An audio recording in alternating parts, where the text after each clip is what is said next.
Bona tarda, em dic Estel Mates i soc mestra de l'Escola Doctor Carulla d'Arbúcies.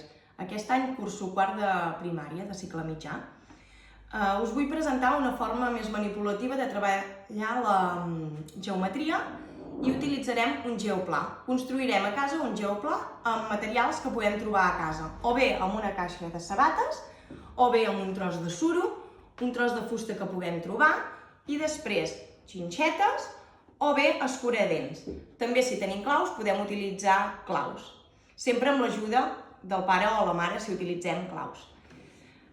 La separació entre xinxeta i xinxeta o entre escuradents i escuradents ha de ser d'uns 5 centímetres. Sempre s'ha d'intentar respectar aquesta mesura.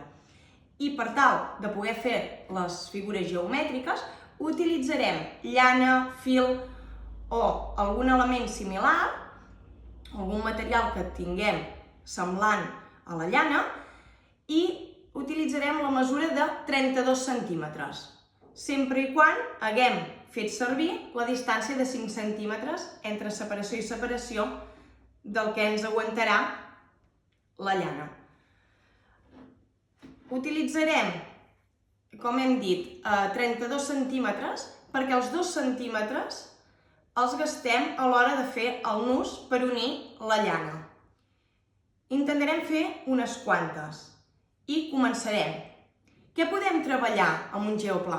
O bé translacions, o bé girs, simetries, entre moltes altres coses. Podem ampliar-ho a cicle superior o cap a finals de cicle mitjà, amb àrees, perímetres, el que nosaltres vulguem.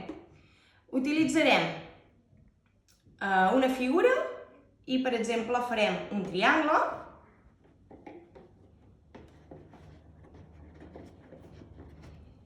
Tot seguit podem fer una translació.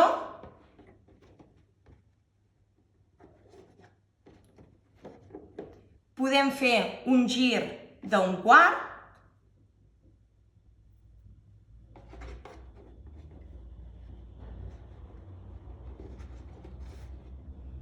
O bé intentar fer una simetria d'aquesta.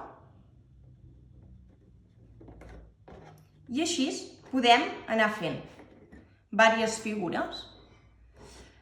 També podem fer volar la imaginació i la creativitat i fer-los servir per fer altres tipus de construccions perquè ens puguem divertir una mica més aquest dia a dia que estem confinats.